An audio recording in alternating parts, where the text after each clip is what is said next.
आज की कहानी है क्यों दोस्त को नहीं समझ पाया हरी।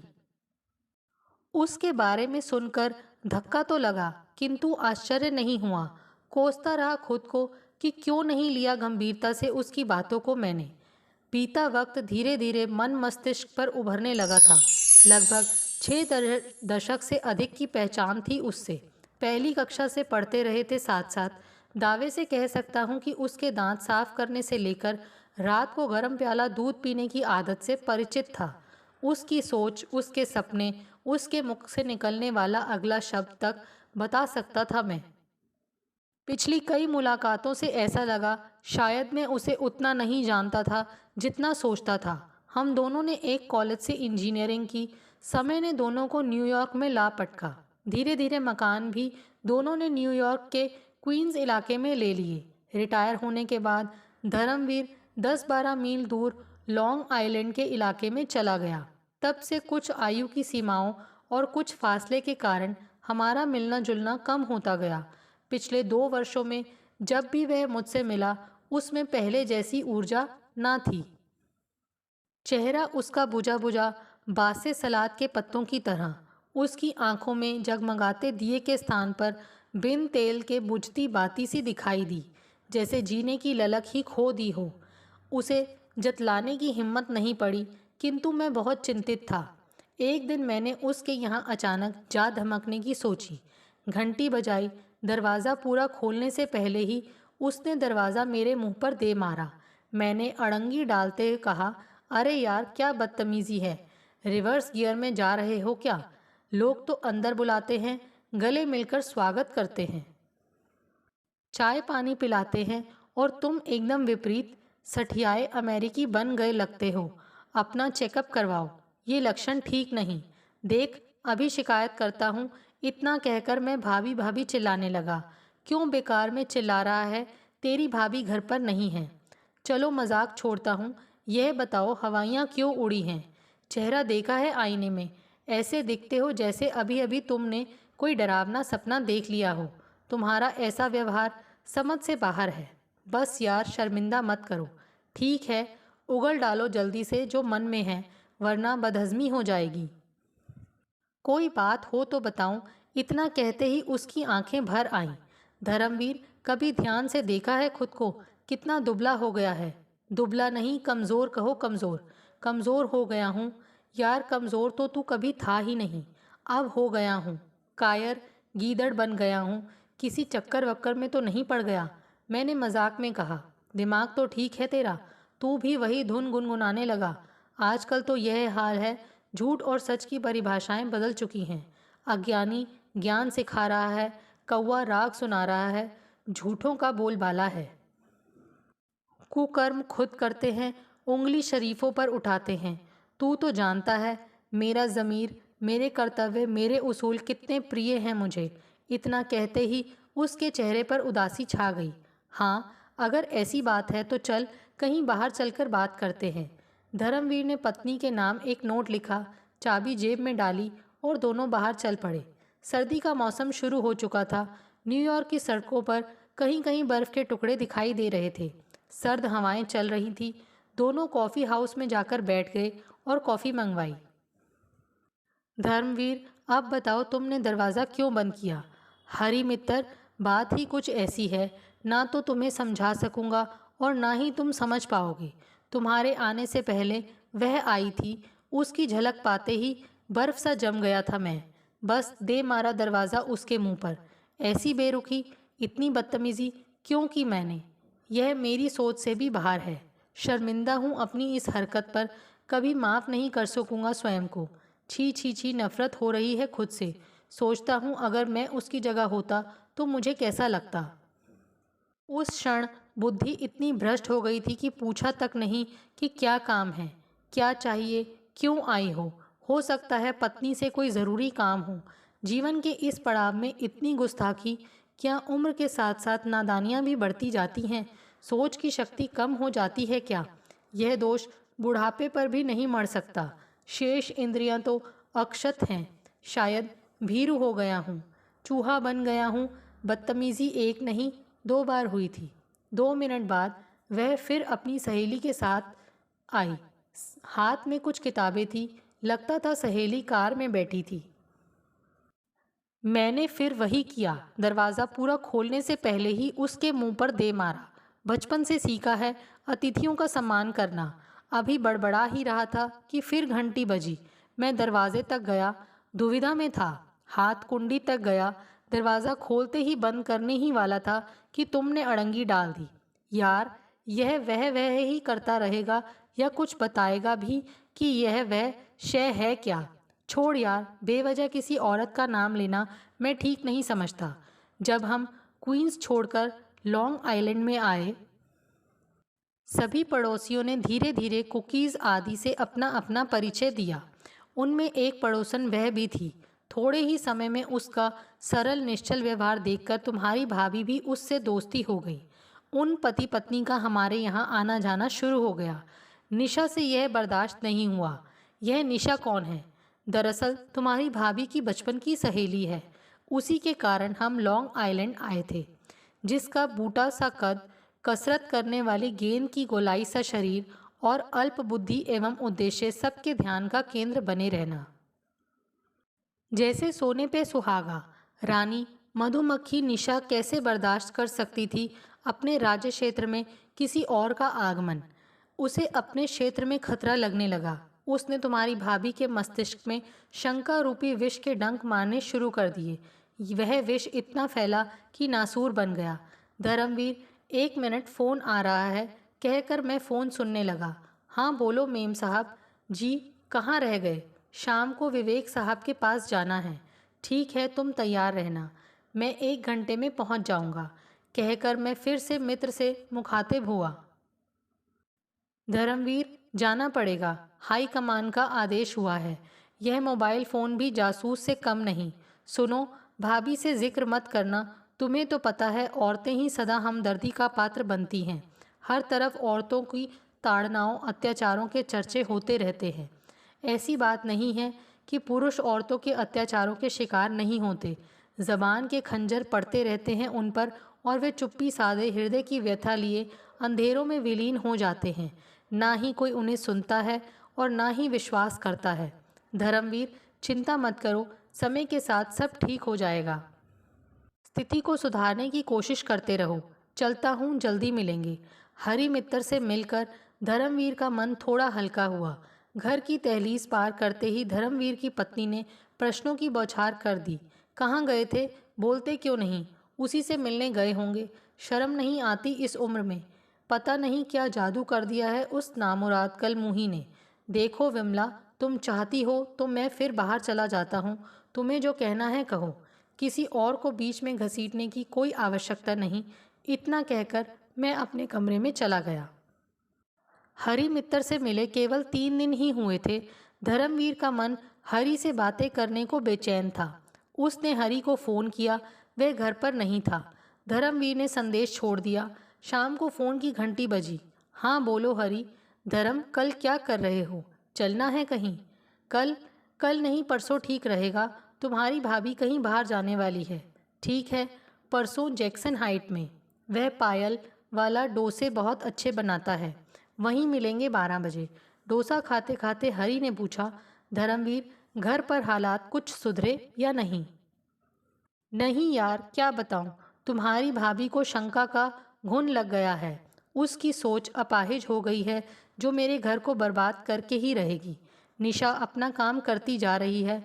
लगभग 5 दशक दिए हैं इस घर और पत्नी को। शिकायत का कभी अवसर नहीं दिया। अब वही घर जेल लगता है जहां अब सांस भी आज़ादी से नहीं ले सकता। अपनी इच्छा अनुसार वस्तु यहाँ से वहाँ नहीं टिका सकता। किसी से खुलकर बात नहीं कर सकता। जहाँ वर्षों की वफादारी पर विश्वास न करके खोखले ओछे लोगों की बातें पत्थर की लकीर मानी जाती हैं। अब तो उनकी ताड़ना के दायरे केवल हम दोनों के बीच ही नहीं रहे, बल्कि सामाजिक स्थलों में परिचित लोगों के बीच हमें लताड़ना उनका मनोरंजन बन गया है। अब तुम ही बताओ, क्या साझेदारी इसे कहते हैं? क्या यही सुखी जीवन है? हरि, तुम भी तो शादीशुदा हो। धर्मवीर, भाभी तो बहुत पढ़ी लिखी और समझदार हैं, फिर इतनी असुरक्षित भावनाएं क्यों? हाँ, सो तो है, किंतु सोच सिमट गई है। क्या फ़ायदा ऐसी पढ़ाई का जिसकी रोशनी में जीवन का रास्ता साफ साफ नज़र आने के बावजूद आदमी उस पर चल ना सके, घूम फिर कर शक की आग में खुद और दूसरों को भस्म करने की ठान ले। विश्वास नहीं होता, आज तक जब भी कहीं आदर्श दंपत्ति का संदर्भ आता है वहां तुम दोनों का उदाहरण दिया जाता है। स्थिति नाजुक है, बहुत समझदारी से काम लेना होगा। इतने वर्षों की साधना को हाथों से फिसलने मत देना। प्यार से समझाने का प्रयत्न करो। समझाऊं? किसे समझाऊं जो सुनने को तैयार नहीं, जिसके लिए अर्थों की सारी ऊहापोह अब बासी हो गई है। स्थिति अब यह है कि मैं मुंह तक आए शब्द निगलने लगा हूँ। किसी के पक्ष में हथियार डालूं, सच्चाई के या उस झूठ के जो मेरे घर में अशांति पैदा कर रहे हैं। सखी निशा का तो यह हाल है, अंगूर नहीं मिले तो खट्टे हैं। निशा की उकसाने की खुराकें तुम्हारी भाभी के चित्र पर पत्थर की लकीरें बन गई हैं, जैसे परमानेंट मार्कर से लिखी हूँ। निशा की बातों को लेकर उनके मन और मस्तिष्क को कुंठा की धुंध घेरने लगती है। उसी धुंध में झूठ का पल्ला भारी हो जाता है और सच दब जाता है। तुम तो जानते हो, झूठ से हमें कोई हमदर्दी नहीं। परेशान तो भाभी भी होंगी। पूछो उनसे कि ऐसा उन्होंने क्या देखा या तुमने क्या किया। हर पल तो उन्हीं के पास बैठे रहते हो। ज़रूर होती होगी, कुछ देखा हो तो बताएं। कभी कभी तो अचानक उसके भीतर तूफानी तूफान करवटें ले बैठता है। तब वह जहां भर का अनाप शनाप बोलने लगती है। कहीं का सिर कहीं का धड़, मन गढ़ंत किससे लोग बातें करते हैं, तुम्हारी छवि खराब होती है, वगैरह वगैरह। बस मुंह खोलते ही चुपते कटाक्ष, काल्पनिक गंभीर इल्ज़ाम मुझ पर थोपने आरंभ कर देती है। उस समय उसकी बातों के गुलाब कम और कांटे अधिक मेरे दिल पर खरोंचे छोड़ जाते हैं। मैं एक बार फिर चुप्पी साध लेता हूँ, फिर कभी पास आकर बैठ जाती है। कभी आधी रात को मेरे कमरे में आकर पूछती है, आपने बात करना क्यों छोड़ दिया?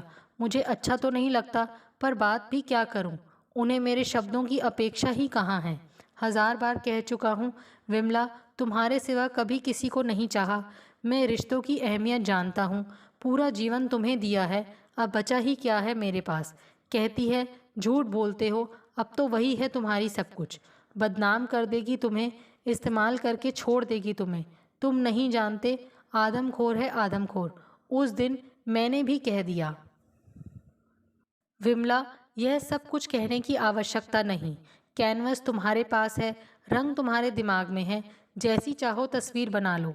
मैं गुस्से से बड़बड़ाता बाहर चला गया। हरी मित्र, तुम ही बताओ। 70 से ऊपर आयु हो गई है, वैसे भी वर्षों से अलग अलग कमरों में बिस्तर हैं। क्या शोभा देती हैं ऐसी बातें? इस उम्र में अश्लील वाहियात तोहमतें सहता हूँ। मेरी पत्नी होते हुए क्या वह नहीं जानती मेरी क्षमता? ऐसी घिनौनी बातें मुझे अंधेरी सुरंग में धकेल देती हैं। यार, स्थिति गंभीर है। तुम दोनों कहीं छुट्टियों पर क्यों नहीं चले जाते? बच्चों के पास चले जाओ, इस वातावरण से दूर। सभी उपाय आजमा चुका हूँ, मेरे साथ कहीं चलने को तैयार ही नहीं होती। ज़बरदस्ती तो कर नहीं सकता।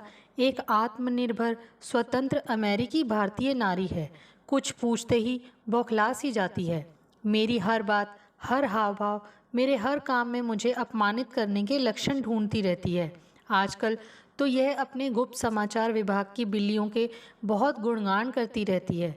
वह भूल जाती है कि मैं एक लंबे काल से उसके दुख सुख का साथी, जिसे मक्कार, झूठा, बेईमान, बदमाश, चोर, निर्लज घोषित कर दिया गया है।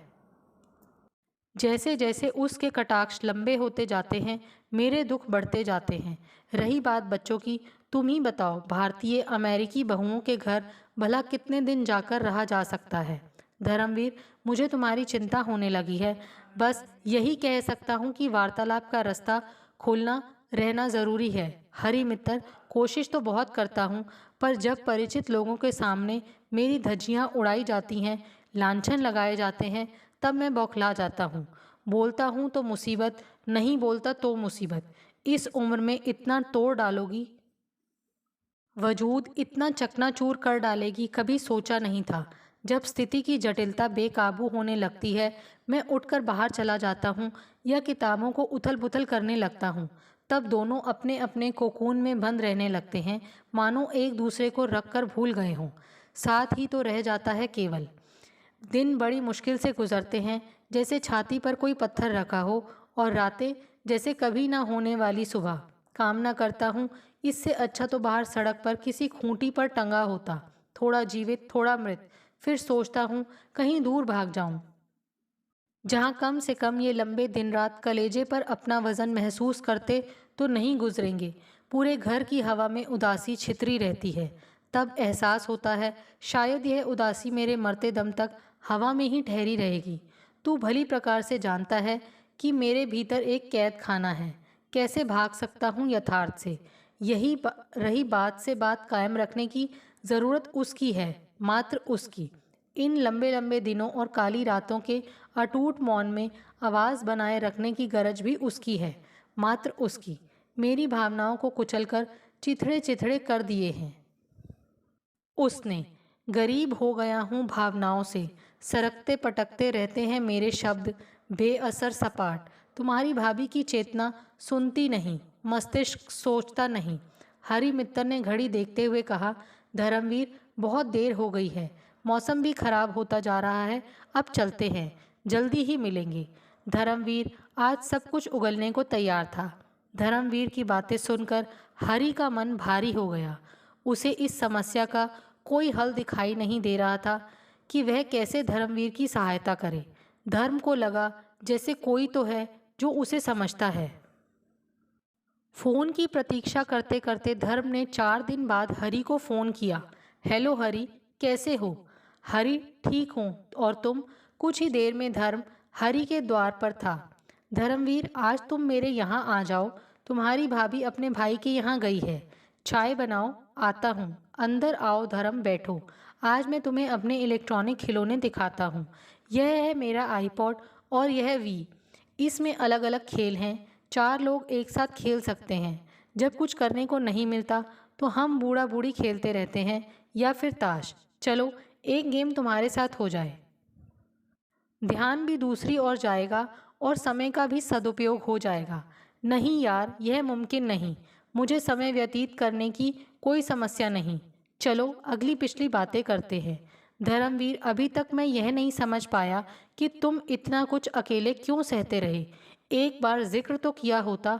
चाहता तो था, किंतु जब एक शून्य मेरे चारों ओर भरता गया, पता ही नहीं चला। कोई ऐसा दिखाई भी नहीं दिया जिससे ऐसी व्यक्तिगत बात कर सकता, जो मेरा भयावह शून्य को समझता और मेरी बर्बादी की कहानी पर विश्वास करता। 2 बार आत्महत्या का प्रयत्न भी किया। मुझे लगा मुक्ति का रास्ता यही है, जानते हुए भी कि सब अलग अलग अपनी अपनी सूली पर चढ़ते हैं। कोई किसी के काम नहीं आता, किसी का दुख नहीं बांटता, केवल मुंह हिला देते हैं या तमाशा देखते हैं। धर्मवीर, मेरी तो सोच भी जवाब दे चुकी है। तुम किसी करीब के रिश्तेदार से बात करके तो देखो, या काउंसलिंग की मदद लेकर देखो।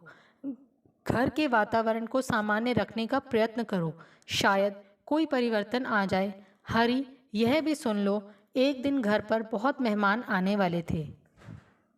सुबह से तुम्हारी भाभी अपने विरोधी भावों की धूप छांव में अपना कर्तव्य निभाती रही।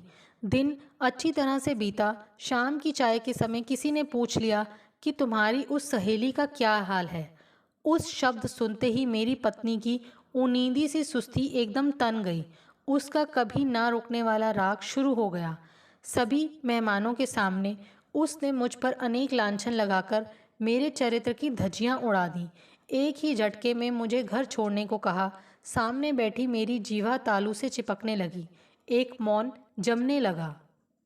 मैं चुप, सब चुप। खामोशी का एक पहाड़ और भीतर की उदासी मुझे चुभने लगी। मुझे लगा शायद यह मौन सदा के लिए हमारे साथ बैठ जाएगा। मैंने गहरी पीड़ित सांसें ली। रुदन की अतिशयता से मेरा शरीर कांपने लगा। मैं पसीने से तर हो गया। मेरे सीने में एक बेचैनी सी घर कर गई। अपनी खुददारी को इतना घायल कभी नहीं पाया। उसकी बातों से ऐसा लगा मानो अपराध बोध की छोटी सी सुई मन के अथाह सागर में डाल दी गई हो, जो तल में बैठकर अपना काम करने लगी। उसने भीतर से मुझे अस्थिर कर दिया। वह लगातार कह ढाती शब्दावली का बोझ डालती रही। मैं अपने ही घर में कटघरे में खड़ा रहा, जिसका प्रभाव मेरे रोज़मर्रा के जीवन पर पड़ने लगा। धर्म, अगर तुम कहो तो मैं भाभी से बात करके देखूं। ना ना, जब से विमला को पता लगा है कि हम दोनों हर हफ्ते मिलते हैं, उसने तुम्हें दलाल के खिताब से सुशोभित कर दिया है। अब अपनी ही नियति में अकेला निशब्द सब सहता जा रहा हूँ। मेरे उसूलों की गड़बड़। उस दिन मेहमानों के सामने उसकी निर्लज्जता का रूप देखकर मैं सकते में आ गया। वह रूप मेरे मन पर चिपका रहा। मैं चूर चूर हो गया। उसे मेरे टुकड़े भी पसंद नहीं थे, पर टुकड़े तो उसी ने किए थे। उसने ही मेरे उसूलों को अस्वीकारा और मुझे दो टुकड़ों में बांट दिया। मैं सफाई के बोझ से दबा पड़ा हूँ। न जाने कौन सा मेरा हिस्सा हृदय रोग के हमले के बाद मर जाने वाले हृदय कोष्ठ की तरह ठंडा हो गया। वह हमारी आखिरी मुलाकात थी। इसके बाद मुझे उससे मिलने का अवसर ही नहीं मिला। काश उससे मिल पाता। आज इस वक्त मैं धर्मवीर की अंत्येष्टि संस्कार पर उसके घर बैठा खुद को धिक्कार रहा हूँ। वह चिल्लाता रहा। मेरा दोस्त मोमबत्ती की तरह पिघल पिघल कर अंधेरों में विलीन हो गया। रह रहकर मुझे उसके शब्द याद आ रहे थे। हरी, मेरे शब्दों की उसे अपेक्षा ही कहाँ थी। मेरे भीतर का एहसास कातर पल पल छटपटाता रहा। मैं बोल नहीं पा रहा था, पर उसके कहे शब्द बार बार मस्तिष्क को झकझोर रहे थे। तार तार कर देने से वस्तु ही मिट जाती है, और मैं तो टर टर टर्राता रहा। विमला, तुम्ही को चाहा है, सिर्फ तुम्ही को। चाहो तो अग्नि परीक्षा ले लो। दोस्तों, आपको हमारी ये कहानी कैसे लगी? प्लीज़ कमेंट्स करके बताइए। Thanks for watching this video.